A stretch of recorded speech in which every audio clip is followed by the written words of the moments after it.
So this is one, if you have 149 notes, turn to page 149. Michelle and Bree, are you with me? And are you with me? Do you have 149? If not, you can go to creatormath.com and pull up page 149 to go over this. This is lesson number 5 of similarity. Everybody say similarity. Similarity. What's the word I want you to think of when you say similarity in geometry? In geometry, because this is, similarity has a different word, a different meaning in regular language. What's it mean in geometry? Everybody look at this. The same but not the exact same. Good. Be more specific. Can you tell me more? What does similarity mean? What's another word you can think of that starts with a P? Proportional. Yeah, everybody say proportional. So this word means the real helicopter was shrunk to the model in a specific scale factor. So this model helicopter is a 1/43rd scale. So they took the length of the whole helicopter, the real one, they divided it up into 43 pieces, and one of the pieces was this length. If you multiply this by 43, it would be the length of the real helicopter. Does that make sense? So they shrunk it very deliberately.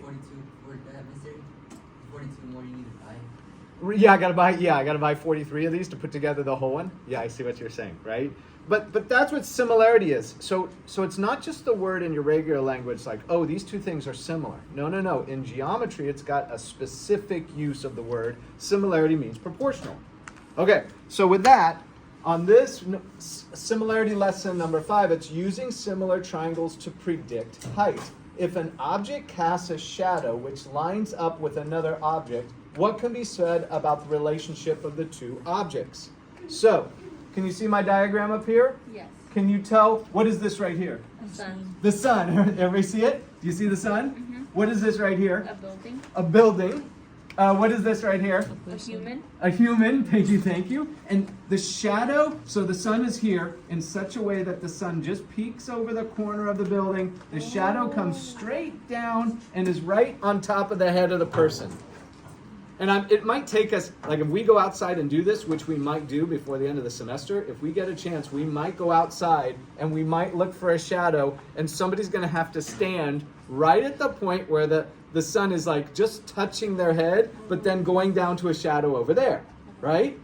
And so the person's shadow and the building's shadow coincide into that point down there, which is this angle right here, which now this makes a right triangle. And this right here makes a right triangle. See the right angle there? Mm-hmm.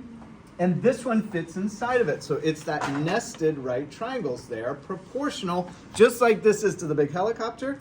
This is the little helicopter, the model, and this is the real helicopter, the big one. They're proportional.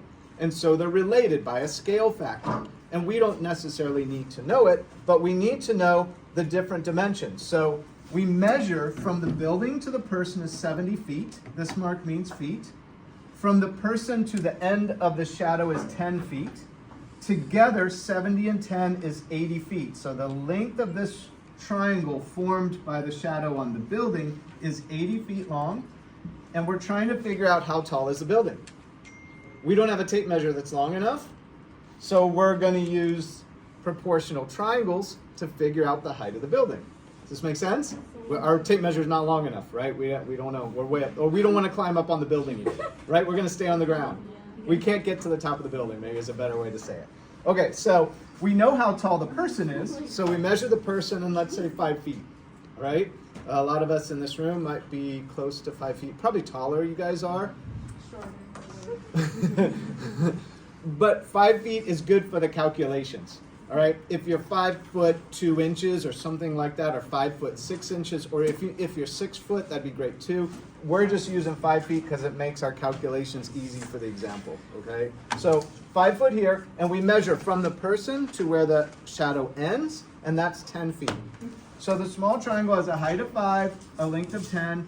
The large triangle has a height of we don't know because we don't know how tall the building is, but we can measure the 80 feet out here to the end of the shadow. So we set up what's called a proportion. A proportion is one fraction made equal to another. And here's the hard part of the whole thing. if we put the x into the numerator position, and then we put the 5. So the x is over 5. See how it's high to the big to high to the small, x over 5 right here. Does this make sense? So we went x to 5 for the first fraction. Now we have to come back to here and say 80 to 10 for the second. Do you see the pattern? Whatever pattern you choose, stay consistent. So if you go x to 5 on the first one, you now go 80 to 10 on the second. You could switch it up. You could say x to 80 on the first. Then how would you have to go? You'd have to go 5 to 10 on the second. Whatever pattern you do on one fraction, you must mimic that same pattern on the second. And this is a little bit challenging unless you practice it, right? And if you run into trouble and mess it up, the whole thing doesn't work. But if you do it right, it now can be cross-multiplied. So x times 10 would be 10x.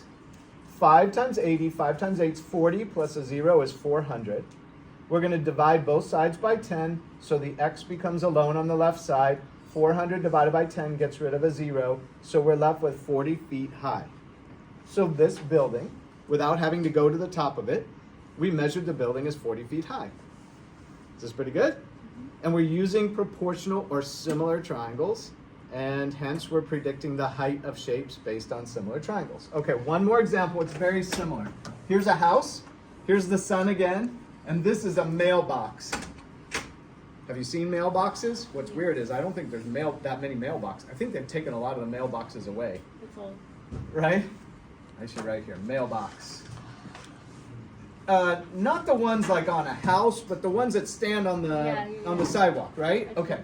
Okay. So here's the mailbox. The sun is casting a shadow again, and it's just right. It's from the tip of the house, the tip of here. So we have another triangle here created, 4 feet high on the mailbox, 5 feet to the end of the shadow, 25 feet from the house to the mailbox, and then another 5 here makes it 30 feet total to the end of its triangle.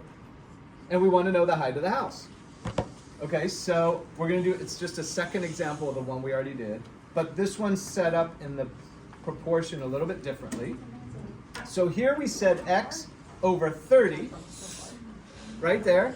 Now we have to go the same way with the proportional triangle. So 4 over 5. Do you see the way it worked? Okay, now we cross multiply and we get 5 times x here, 4 times 30 here for 120. Divide both sides by 5, and x is 24 feet high for the house. Okay, do you think you can do it? Like based upon this example, do you think you can work through some of them on the school, G's? Yeah. Okay, maybe.